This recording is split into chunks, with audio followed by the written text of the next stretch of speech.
প্রথমে আমরা বলবো জিএসটি কি। তো জিএসটির পুরো কথা হলো goods and service tax. Goods and service tax হলো একটা ইনডাইরেক্ট ট্যাক্স। তো এখানে বলে রাখি আমাদের ট্যাক্সেশন সিস্টেমকে আমরা দুভাগে ভাগ করি, একটা ডাইরেক্ট ট্যাক্স আর একটা indirect tax. Goods and service tax হলো ইনডাইরেক্ট ট্যাক্স। তো এই ক্ষেত্রে আপনি সরকারকে সরাসরিভাবে কোনো ট্যাক্স পেমেন্ট করছেন না। আপনি যখন কোনো জিনিস বা গুডস কিনছেন বা যখন আপনি কোনো সার্ভিস রিসিভ করছেন, অর্থাৎ কারো থেকে কোনো পরিষেবা নিচ্ছেন, তখন সেই পণ্যের দামের সঙ্গে বা সেই সার্ভিসের ভ্যালুর সঙ্গে আপনাকে যে ট্যাক্স দিতে হয় সেটাই হচ্ছে জিএসটি। আগে কি ছিল? আগে VAT, service tax, excise duty, CST এই সমস্ত আলাদা আলাদা ট্যাক্স ছিল।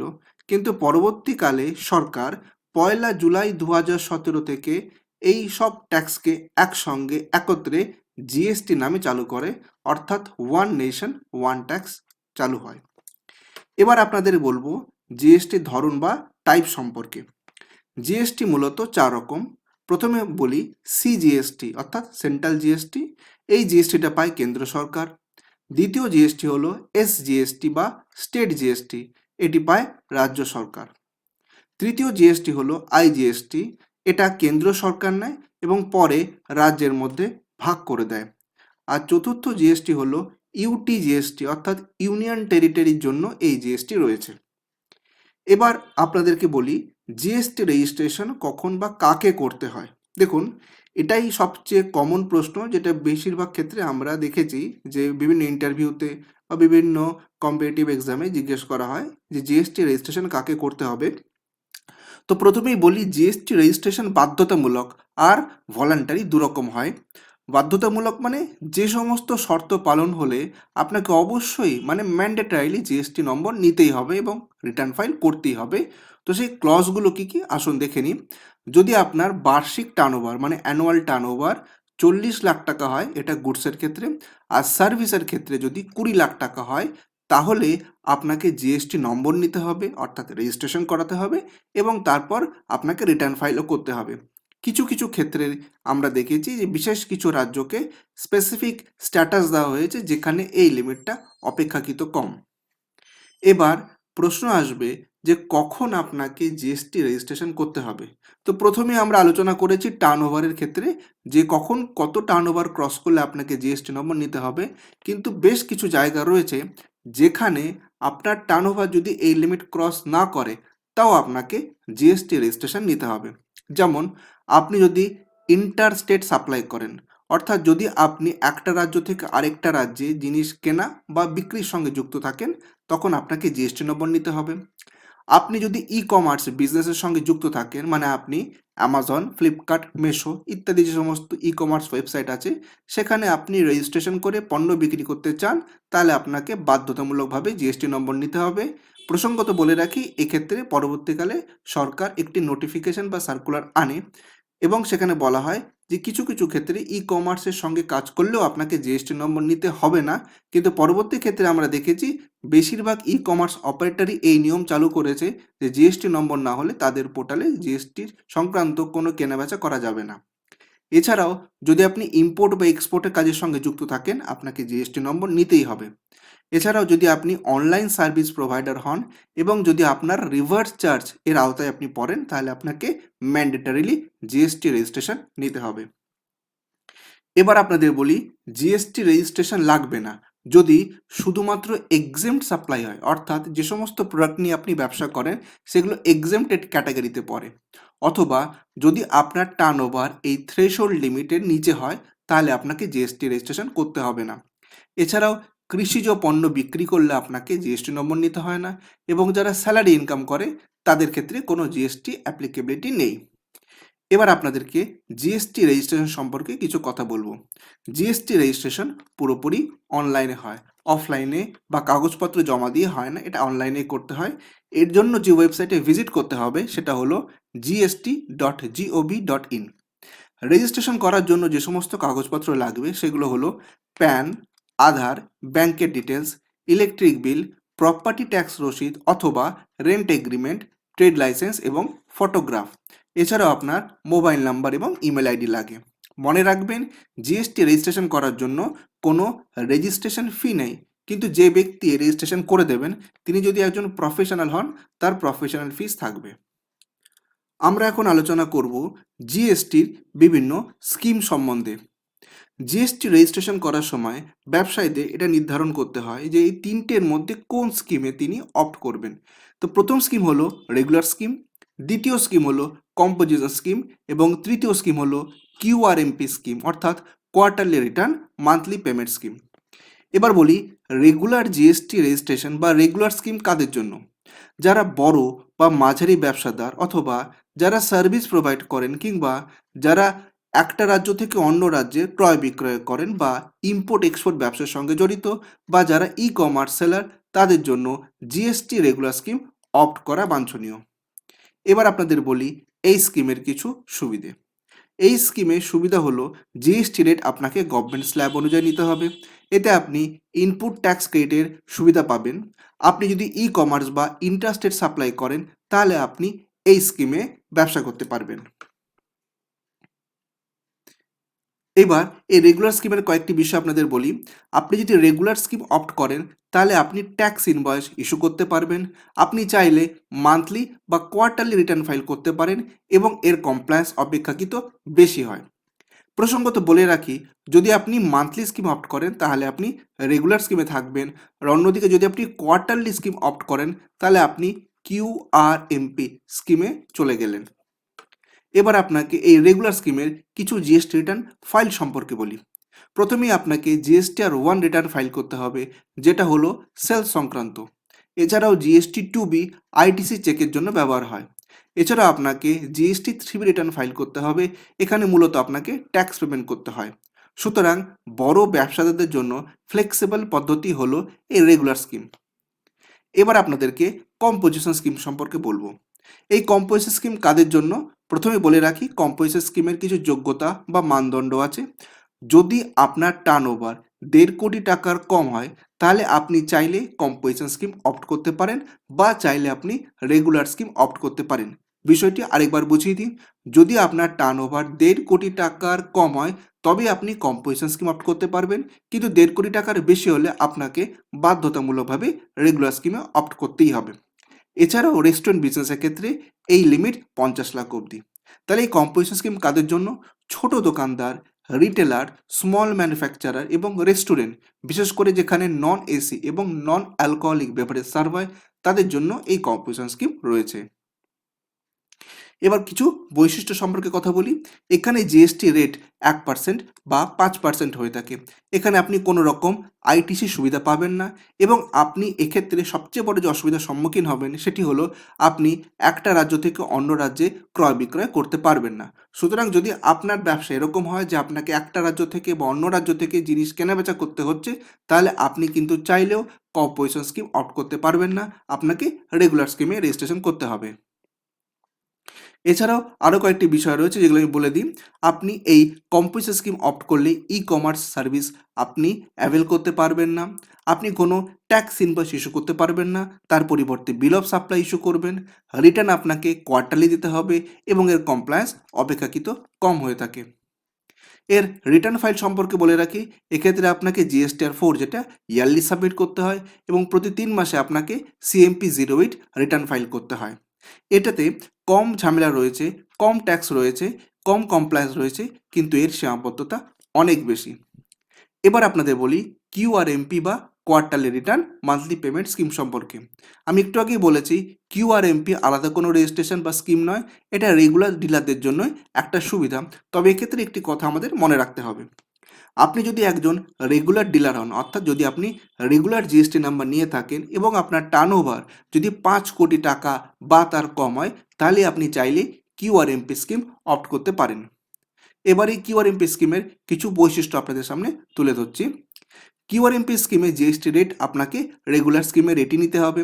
এতে আপনি আইটিসি সুবিধা পাবেন, আপনি ইন্টারস্টেট সাপ্লাই অর্থাৎ এক রাজ্য থেকে অন্য রাজ্যে ক্রয় বিক্রয় করতে পারবেন, ই কমার্স ব্যবসা করতে পারবেন, রিটার্ন এক্ষেত্রে কোয়ার্টারলি ফাইল করবেন, কিন্তু মনে রাখবেন আপনাকে ট্যাক্স কিন্তু প্রতি মাসে জমা করতে হবে এবং এর কমপ্লায়েন্স মাঝারি।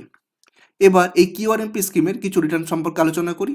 প্রথমেই বলি জিএসটিআর 1 এটা আপনাকে কোয়ার্টারলি ফাইল করতে হয়। প্রসঙ্গত বলে রাখি, যদি আপনি রেগুলার স্কিম অপ্ট করেন তাহলে আপনাকে জিএসটিআর 1 মান্থলি সাবমিট করতে হয়, কিন্তু এক্ষেত্রে আমরা দেখছি যেহেতু আপনি কিউআরএমপি স্কিমে আছেন তাই আপনাকে জিএসটিআর 1 কোয়ার্টারলি সাবমিট করতে হয়। এছাড়াও আপনি চাইলে আইএফএফ অর্থাৎ ইনভয়েস ফার্নিশিং ফেসিলিটি প্রথম 2 মাস আপনি নিতেই পারেন, এটা যদিও অপশনাল। এছাড়া আপনাকে আগের পদ্ধতির মতোই জিএসটি 3B রিটার্ন ফাইল করতে হবে এবং পেমেন্ট করার জন্য PMT-06 রিটার্ন ফাইল করে আপনাকে ট্যাক্স পেমেন্ট করতে হবে। যারা রেগুলার কিন্তু মান্থলি রিটার্ন দিতে চান না তাদের জন্য এটা বেস্ট। এবার আপনাদেরকে জিএসটি রেট সম্বন্ধে কিছু ধারণা দেব। দেখুন, মোটামুটি 5টি জিএসটি স্ল্যাব রেট রয়েছে: 0%, 5%, 12%, 18% আর 28%। দুধ বা সবজির ক্ষেত্রে স্ল্যাব 0%, চা চিনির ক্ষেত্রে 5%, মোবাইল ফার্নিচারের ক্ষেত্রে 12%, এসি এবং সফটওয়্যারের ক্ষেত্রে 18% এবং বিলাসবহুল দ্রব্যের ক্ষেত্রে 28%। অধিকাংশ ক্ষেত্রেই পরিষেবা অর্থাৎ যদি সার্ভিস থাকে সেটা 18% জিএসটিতেই ফল করে, যদিও কিছু ব্যতিক্রম তো থাকে। এবার আমি আলোচনা করব জিএসটি রিটার্ন ফাইলিং ক্যালেন্ডার সম্পর্কে, অর্থাৎ কবে কবে কোন কোন রিটার্ন ফাইল করতে হয় তার ডিটেল ডিসকাশন আমরা এখন করতে চলেছি। প্রথমেই বলি মান্থলি বা কোয়ার্টারলি রিটার্ন যারা অপ্ট করবেন তাদের জন্য কি কি রিটার্ন ফাইল করতে হবে। প্রথমেই বলি জিএসটিআর 1। আপনি রেগুলার ট্যাক্স পেয়ার হলে এখানে আপনাকে সেলস অর্থাৎ ইনভয়েস ওয়াইজ ডিটেল আপলোড করতে হবে। এই ডিউ ডেট হলো নর্মাল রিটার্নের ক্ষেত্রে 11 তারিখ আর কিউআরএমপি স্কিমে 13 তারিখ। জিএসটি 3B রিটার্ন এটা রেগুলার ট্যাক্স পেয়ারকে ফাইল করতে হয় এবং এখানে আপনাকে ট্যাক্স পেমেন্ট এবং সামারি সাবমিট করতে হয়। যদি আপনি রেগুলার স্কিমে থাকেন তাহলে 20 তারিখ আর কিউআরএমপি স্কিমে থাকলে 22 বা 24 তারিখের মধ্যে আপনাকে এই 3 রিটার্ন ফাইল করতে হয়। এবার বলি জিএসটিআর 1 বা কিছু ক্ষেত্রে আইএফএফ এটা কখন অ্যাপ্লিকেবল হয়। যদি কিউআরএমপিতে আপনি থাকেন তাহলেই আপনার ক্ষেত্রে আইএফএফ অ্যাপ্লিকেবল হয়। জিএসটিআর 1 আপনাকে ফাইল করতে হবে প্রত্যেক মাসে, কিন্তু কিউআরএমপিতে থাকলে প্রথম 2 মাসের সেলস আপনাকে একসঙ্গে আপলোড করতে হবে। এই ডিউ ডেট হলো 13 তারিখ। জিএসটিআর 2B এটা অটো পপুলেট হয়ে আসে এবং এখানে আইটিসি স্টেটমেন্ট থাকে। এর ডিউ ডেট 12 তারিখ। আমরা আইটিসি সম্পর্কে পরে বিস্তারিতভাবে আলোচনা করব। এবার আপনাদের বলি কোয়ার্টারলি বা অ্যানুয়াল রিটার্ন। জিএসটিআর 4 রিটার্ন কাদের ফাইল করতে হয়? যদি আপনি কম্পোজিট স্কিমে থাকেন তাহলে আপনাকে রিটার্ন ফাইল করতে হয়। এর ডিউ ডেট 30 এপ্রিল। জিএসটিআর 9 এটা রেগুলার ট্যাক্স পেয়ারদের ফাইল করতে হয় এবং এর ডিউ ডেট 31 ডিসেম্বর। জিএসটিআর 9-এ কম্পোজিশন ডিলারের ক্ষেত্রে অ্যাপ্লিকেবল এবং এক্ষেত্রে due date 31 December. GSTR 9C audit কখন অ্যাপ্লিকেবল হয়? যদি আপনার টার্নওভার 5 কোটি টাকার বেশি হয় তাহলে আপনাকে 9C-তে অডিট করাতে হয় এবং এর ডিউ ডেট 31 ডিসেম্বর। তাহলে আমরা আলোচনা করলাম দুটো রিটার্নের ডেট সম্বন্ধে। প্রথমটি হলো মান্থলি বা কোয়ার্টারলি রিটার্ন এবং দ্বিতীয়টি হলো কোয়ার্টারলি বা অ্যানুয়াল রিটার্ন। এবার আমরা স্পেশাল জিএসটি রিটার্ন সম্বন্ধে আলোচনা করব। জিএসটিআর 5 কাদের জন্য? নন রেসিডেন্ট ট্যাক্সেবল পার্সনের জন্য এবং এর ডিউ ডেট 20 তারিখ। জিএসটিআর 6 কাদের জন্য? ইনপুট সার্ভিস ডিস্ট্রিবিউটর অর্থাৎ আইএসডিদের জন্য। এর ডিউ ডেট 13 তারিখ। জিএসটিআর 7 কাদের জন্য? যাদের টিডিএস পেমেন্ট করতে হয় তাদের জন্য। এর ডিউ ডেট 10 তারিখ। জিএসটিআর 8 কাদের জন্য? ই কমার্স অপারেটরদের জন্য এবং এর ডিউ ডেট 10 তারিখ। এছাড়াও জিএসটিআর 10 এই রিটার্ন ফাইল করতে হয় জিএসটি ক্যান্সেল করার জন্য এবং এর ডিউ ডেট হলো 3 মাসের মধ্যে আপনাকে এই জিএসটিআর 10 ফাইল করতে হয়। এছাড়াও জিএসটিআর 11 রয়েছে ইউআইএন হোল্ডার যেমন এমবেসি এদের জন্য এবং এক্ষেত্রে ডিউ ডেট 28 তারিখ। তবে বলে রাখি সবচেয়ে বেশি ব্যবহার হওয়া রিটার্ন হলো জিএসটিআর 1, 2B এবং 3B। 1 হলো সেলসের জন্য, 3B হলো ট্যাক্স পেমেন্টের জন্য এবং 2B হলো আইটিসি চেক করার জন্য। 90% ব্যবসাদাররা শুধুমাত্র এই 3টে রিটার্নের উপর বেস করেই তাদের সমস্ত জিএসটির কাজ করে থাকেন। আমরা এখন আলোচনা করব ইনপুট ট্যাক্স ক্রেডিট বা আইটিসি বিষয়। জিএসটির সবচেয়ে গুরুত্বপূর্ণ অধ্যায় হলো ইনপুট ট্যাক্স ক্রেডিট। এই জায়গাটা বুঝলে জিএসটি অনেক সহজ হয়ে যাবে। আর যারা যারা মনে করে জিএসটি খুব কঠিন তারা ইনপুট ট্যাক্স ক্রেডিটের ধারণাটা বুঝতে পারেননি। আমি খুব সহজ উদাহরণ দিয়ে ইনপুট ট্যাক্স ক্রেডিটটা বুঝিয়ে দেব। দেখুন, একটি উদাহরণ নিচ্ছি। ধরুন আপনি কাঁচামাল কিনেছেন 100 টাকা দিয়ে এবং তাতে 18 টাকা আপনি জিএসটি দিয়েছেন। অর্থাৎ আপনি যার থেকে মালটি কিনেছেন তাকে আপনি 118 টাকা পেমেন্ট করেছেন। এর মধ্যে 18 টাকা আপনি জিএসটি বাবদ পেমেন্ট করেছেন তাকে যার থেকে আপনি কাঁচামালটি কিনেছেন। এবার আপনি এই 100 টাকার কাঁচামালটিতে কিছু ভ্যালু অ্যাড করেছেন এবং সেটাকে 200 টাকায় কনভার্ট করে আপনি 200 টাকায় বিক্রি করছেন। তাহলে আপনি দেখুন, আপনি 100 টাকা জিনিসটাকে যদি 200 টাকায় কনভার্ট করেন, তাহলে আপনি যখন এই প্রোডাক্টটা বিক্রি করবেন, তাহলে 200 টাকার ওপর 18% রেটে জিএসটি হবে 36 টাকা। তার মানে আপনাকে এই প্রোডাক্টটা 236 টাকায় বিক্রি করতে হবে। এবার ভালো করে ইনপুট ট্যাক্স ক্রেডিটের কনসেপ্টটা বুঝে নিন। দেখুন, আপনি যখন মালটি কিনেছিলেন তখন আপনি 18 টাকা জিএসটি দিয়েছিলেন। আবার আপনি যখন মালটি বিক্রি করছেন তখন আপনি যে বিক্রেতা, মাফ করবেন, তখন আপনি যে ক্রেতা, এই ক্রেতার থেকে আপনি 36 টাকা জিএসটি কালেক্ট করছেন। অর্থাৎ আমি বোঝার সুবিধার জন্য আপনাকে এখানে একটা গ্রাফিক্যাল প্রেজেন্টেশন দিচ্ছি।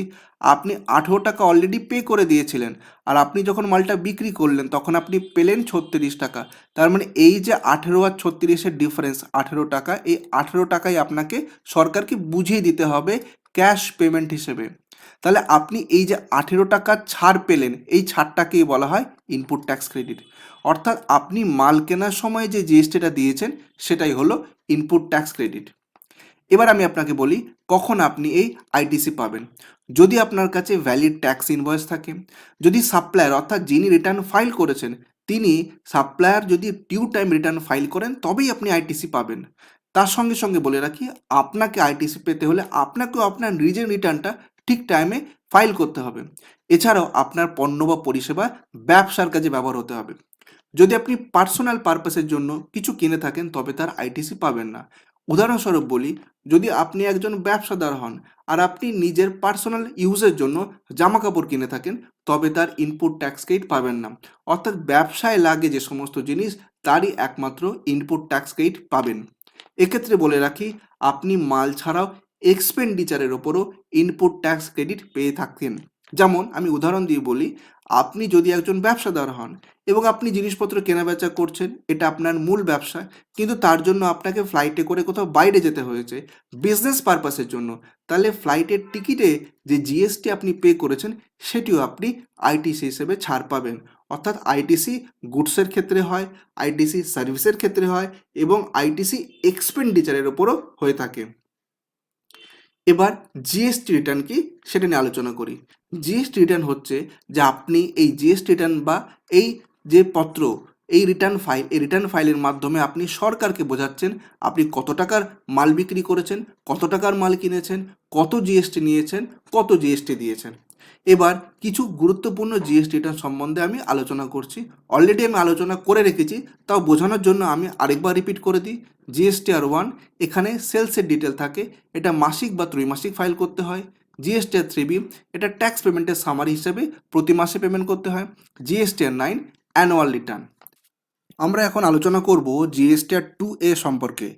জিএসটিআর 2A হলো আপনার একটা খাতা, যেখানে আপনি দেখতে পারবেন যে আপনার সাপ্লায়ার, মানে যার থেকে আপনি জিনিস কিনেছেন বা মাল কিনেছেন, সে কত জিএসটি ইনভয়েস আপলোড করেছে। তো এখানে কয়েকটা গুরুত্বপূর্ণ জিনিস আপনাকে বলে রাখি। জিএসটিআর 2A হলো ডাইনামিক, মানে আজকে হয়তো 10টা ইনভয়েস দেখছেন, কালকে 12টা হয়ে যেতে পারে, কারণ সাপ্লায়ারদের লেট ফাইলিং হলে তখন ধীরে ধীরে সেটা আপডেট হতে থাকে। তাই জিএসটিআর 2A দেখে ইনপুট ট্যাক্স ক্রেডিট নেওয়াটা কিন্তু নিরাপদ নয়।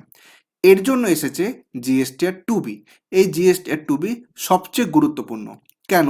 জিএসটিআর 2B হলো আপনার ফাইনাল আইটিসি লিস্ট।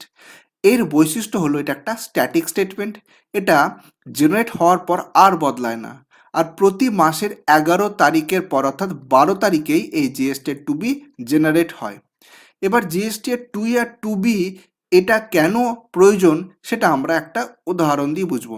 দেখুন, কোনো ইনভয়েসে আপনি আইটিসি পাবেন, আবার কোনো ইনভয়েসে আপনি পাবেন না, এটা স্পষ্ট লেখা থাকে। তাই জিএসটিআর 3Bতে আইটিসি ক্লেম করার সময় জিএসটিআর 2B ফলো করতেই হবে। এবার আমি উদাহরণটা দিয়ে আপনাদের বুঝিয়ে দিই।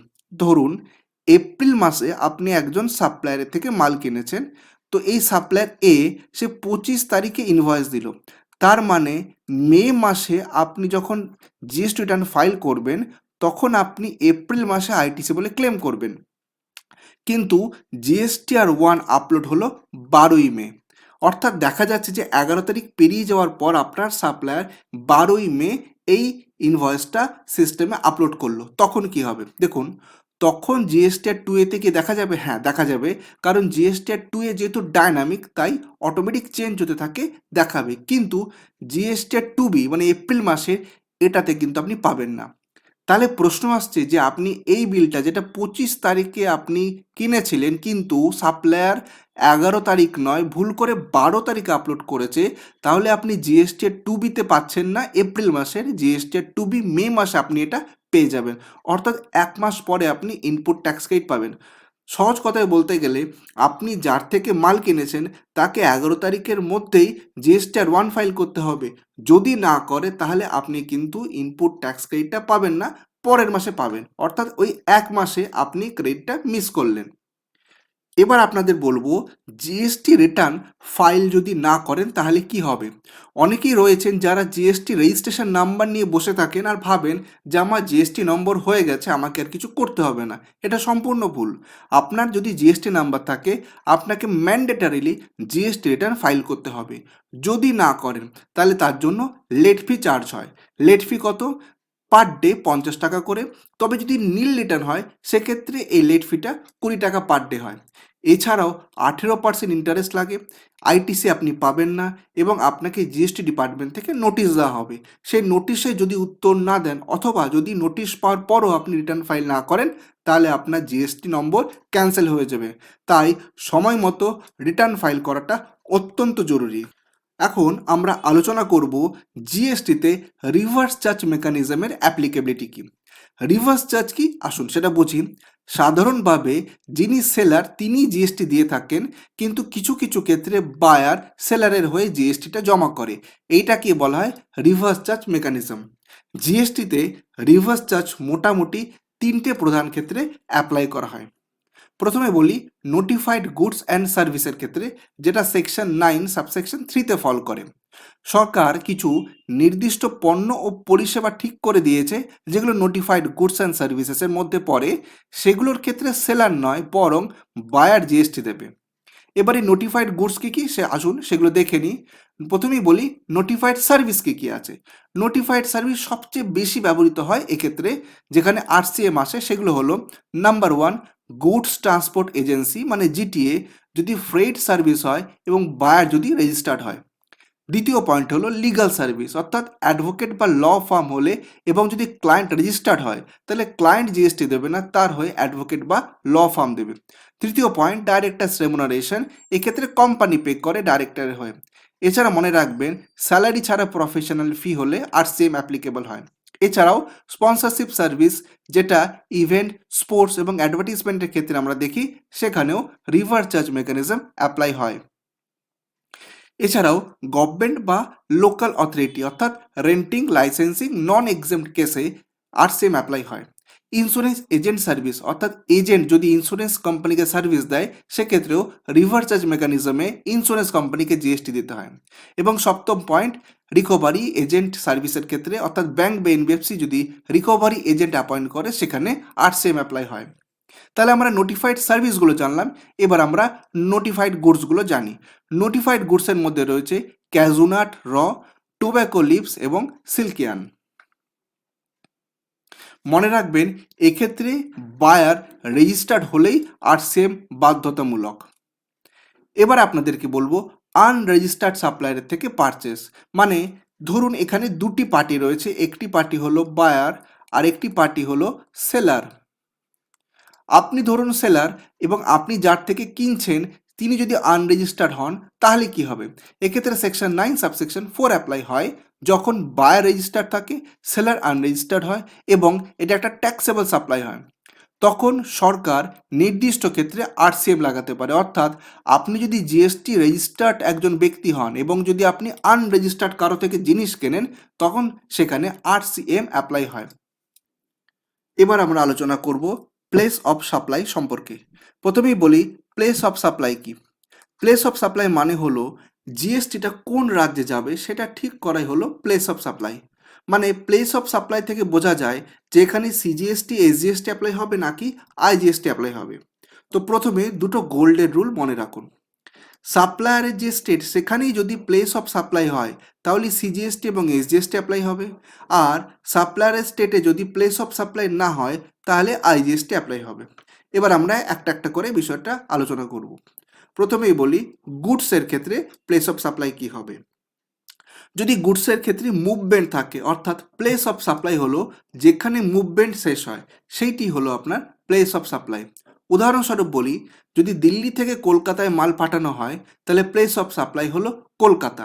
দিল্লি আর কলকাতা দুটো আলাদা রাজ্য, তাই আইজিএসটি অ্যাপ্লাই হবে। এবার বলি যদি মুভমেন্ট না থাকে তাহলে কি হয়, অর্থাৎ প্লেস অফ সাপ্লাই হলো যেখানে ডেলিভারি হয়। যেমন ধরুন দোকান থেকে সরাসরি মাল কেনা, অর্থাৎ দোকানের লোকেশনই হলো প্লেস অফ সাপ্লাই। এবার বলি goods delivered on direction of third party. এক্ষেত্রে প্লেস অফ সাপ্লাই হলো থার্ড পার্সন, অর্থাৎ প্রিন্সিপাল প্লেস, সেটি হলো পিওএস। উদাহরণস্বরূপ বলা যায় এ অর্ডার দিল, মাল গেল বি এর কাছে, তাহলে প্লেস অফ সাপ্লাই হলো এ এর রাজ্য। এবার বলি গুডস ইনস্টলড অর অ্যাসেম্বলড। এক্ষেত্রে প্লেস অফ সাপ্লাই হবে যেখানে ইনস্টলেশন হয়। উদাহরণস্বরূপ বলতে পারি ধরুন ফ্যাক্টরিতে মেশিন বসানো হলো মহারাষ্ট্রে, তাহলে প্লেস অফ সাপ্লাই হলো মহারাষ্ট্র। এবার আপনাদের বলি গুড সাপ্লাইড অন বোর্ড, মানে ট্রেন, শিপ, এয়ারক্রাফট এই চলমান অবস্থায় যদি সেখানে কোনো গুড সাপ্লাই করা হয় তাহলে তার প্লেস অফ সাপ্লাই হয় যেখান থেকে জার্নি শুরু হয়েছে। উদাহরণস্বরূপ বলা যায় যদি ট্রেনে খাবার পরিবেশন হয় আর সেই ট্রেনটা যদি দিল্লি থেকে যাত্রা শুরু করে তাহলে প্লেস অফ সাপ্লাই হলো দিল্লি। এবার বলি ইম্পোর্ট এবং এক্সপোর্টের ক্ষেত্রে প্লেস অফ সাপ্লাই কি। ইম্পোর্টের ক্ষেত্রে প্লেস অফ সাপ্লাই হলো ইম্পোর্টারের লোকেশন, আর এক্সপোর্টের ক্ষেত্রে প্লেস অফ সাপ্লাই হলো আউটসাইড অফ ইন্ডিয়া। অর্থাৎ আমরা বলতে পারি ইম্পোর্টের ক্ষেত্রে আইজিএসটি অ্যাপ্লাই হয় আর এক্সপোর্ট হলো জিরো রেটেড সাপ্লাই। এবার সার্ভিসের ক্ষেত্রে প্লেস অফ সাপ্লাই আমরা বলবো। প্রথমে বলি সার্ভিসের ক্ষেত্রে প্লেস অফ সাপ্লাইয়ের ডিফল্ট রুল বা সবচেয়ে গুরুত্বপূর্ণ রুল হলো প্লেস অফ সাপ্লাই হচ্ছে সার্ভিস রিসিভারের লোকেশন, যদি সেটা না পাওয়া যায় তাহলে লোকেশন অফ সাপ্লায়ার। এবার আসুন আরও কয়েকটা কেস দেখি। ইমুভেবল প্রপার্টি রিলেটেড সার্ভিস, এক্ষেত্রে প্লেস অফ সাপ্লাই হলো প্রপার্টি লোকেশন। এর উদাহরণ হচ্ছে house rent, construction, hotel service. এবার আপনাদের বলি রেস্টুরেন্ট, কেটারিং এবং পার্সোনাল গ্রুমিং এর ক্ষেত্রে পিওএস কি হবে। প্লেস অফ সাপ্লাই হচ্ছে যেখানে সার্ভিস দেওয়া হচ্ছে। উদাহরণস্বরূপ বলতে পারি যদি আপনি রেস্টুরেন্ট ইন কলকাতা সেখান থেকে খাদ্য গ্রহণ করেন তাহলে প্লেস অফ সাপ্লাই হলো কলকাতা। এবার বলি ট্রেনিং অ্যান্ড প্রফেশনাল অ্যাপ্রাইজাল। দেখুন যদি রেজিস্টার্ড রিসিভার হয় তাহলে রিসিভারের লোকেশন, আর আনরেজিস্টার্ড যদি হয় সেক্ষেত্রে যেখানে সার্ভিস পারফর্ম করা হয়েছে সেটাই হলো পিওএস, অর্থাৎ প্লেস অফ সাপ্লাই। এবার আপনাদের বলি ইভেন্টের ক্ষেত্রে কি হবে। Place of supply of event, এখানে কয়েকটা জিনিস বলে রাখি। যদি এক্সিবিশন হয়, সেমিনার হয়, ওয়েডিং ইভেন্ট হয় তাহলে প্লেস অফ সাপ্লাই হচ্ছে সেই ইভেন্টের লোকেশন।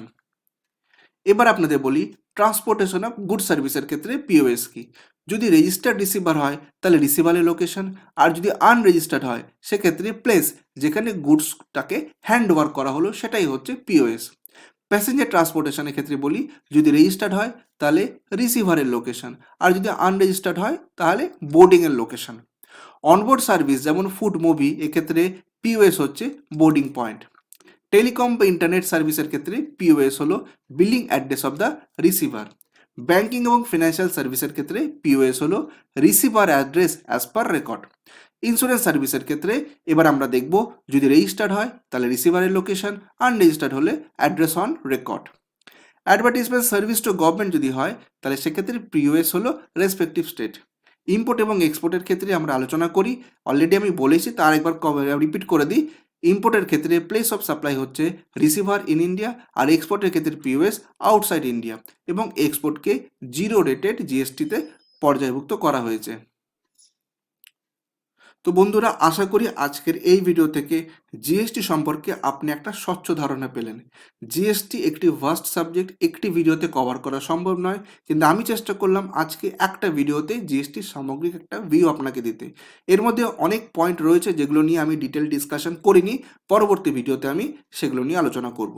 ভিডিও কেমন লাগলো অবশ্যই কমেন্ট করে বলবেন, আর আপনি প্রথমবার আমার চ্যানেলে এলে অবশ্যই চ্যানেলটা সাবস্ক্রাইব করবেন।